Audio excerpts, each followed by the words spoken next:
Eh, sanay ka ha. Converges ha. Lagot kayo kay Tita Mona. Ginawa niyang blackboard yan.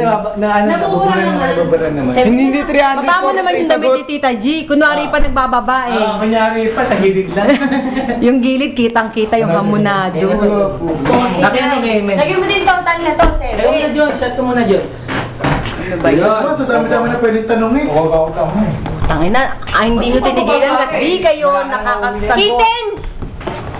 Napaka-meticulous na naman ito. Sak! Pero may yelo pa. Sandali.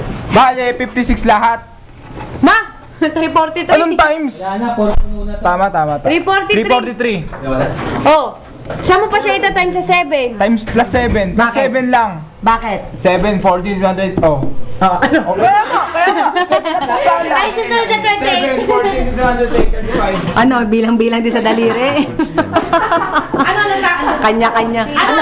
May sagot ka ba? Tinatanong nila ako. Oh. Ano raw ang sagot? Ang sabi ko, ang sagot niya ay 2041. 43. Okay. Hindi ko na ma-explain kung paano ko ma-explain yun. Pero yun ang sagot. 7 times 7. Okay. Wait, 49 yun. Lahat ng sako yun. I-explain ko sa'yo sagot namin ha. Halika, Sai. Hindi mo makuha, halika. Hindi ko ma-explain kung... Halika mo intindihin yung sagot May namin. diagram. May diagram. Hindi ko na ma-explain kung paano ko... May diagram. Pero yun ang sagot. There are 7 dots. Start number 1, 7 ang kita niya. 7 times 7, 49 per sack. Nakita yun. Per sack. Ang tanong niya kasi ilan ang pupa, ilan ang puti. Madali, ikaw muna. Ilan ang kitten? Grabe. Per time. Per sack. Time per 7. Hindi sila matatapos hanggat hindi sila nagkakaisa. Okay. 49 times 7, 43. Ito ang sentence. Ito ang cut 49. 49 na. Ano sinasabi ko? Nakakatalo tayo dito. Sa inyo 2,000 plus eh. Kaya yan eh. Ha? Oo nga. Hindi, ang tanong niya, ilan makahiwalay eh. Sinasabi ko na kanina pa, hindi So, tatanungin ko, ikaw, ano ang sagot? Ilan ang pusa? 49. Pusa 49. Ilan ang puti? 343. Paliwanag mo siya ang ano ulit. Mali. Ano kasi makinig sa diagram? May dalawang nag-object ha. Sorry ha. Tama ka. Kasama ko doon. So, equal. Paliwanag mo siya ang ano. Okay, makinig siya. Tama ka siya. Hindi nag-object. Yung una, yung una ko, ano, Hindi na ba? Kasi, nakuha niya yung 343. Nakuha niya yung 343 times na paulit sa 7. Nakatulad ko lang yung isa. Oo, nakakala na 7 sack. Ronnie! Makinig kayo dalawa. Alin na yung dalawa? Dalawa kayo ha. Dalawa pala kayo. Hindi, pwedeng bamuin natin. Hindi! Yan yun. Bakit? punyat ang pusa Bamuin natin. Okay, magawa ka sarili mong diagram. Hindi, drawing ka lang Napakadali. dito sa... Dito ka. May 7 sako, 7 Ayan, hindi nyo na mabura. Sa bawat sako may 7 pusa. Bawat sako. Sa bawat pusa may 7 pating. Okay. Ilan ang pusa, ilan ang pating. simple permutation. Hatim. Putragi. Drawing ka lang ano? Pakita niyo. Team Georgie tayo! Team Georgie! Ayan! Ayan! Plan natin. TL Georgie tayo. TL Georgie. Drawing na lang tayo sa action plan natin. Sako ba dyan bilog? Makatotohanan eh. Respeto yung pusa. Respetuhin na, respetuhin. Ito ka ng pito. Pito ng pito. yung pusa. Oo, ang kuting. 343 yung puti. Paano yan? Isa na lang kami ng sagot. Hindi kasi kanina yung 2,000. Oo, tatatabi. Alam mo bakit? Tinayin ko pa kasi sa 7. Hindi ba naman pagkakahalin ko kanina? O, yun yung unang mong pagkakasundi. 7, sakto lang naman ah. Thank you, Lord! Tama na tayo? Moving on. 349? Pusa, ilan ang pating? 49 cats. 343. Ang yan. Pag-diagram mo kaya ano kung anong sagot? Ano na? 2,000 yan, mami. May mali yan. Kayo may mali. Kami naka-diagram na. Kayo mag-diagram kayo. Tingnan nyo kung ano lalabas. Present your case! Bakit kayo kanya? Represented Yan. Ano yan? 777. Pitong sako. 49. Oh. 7. 350!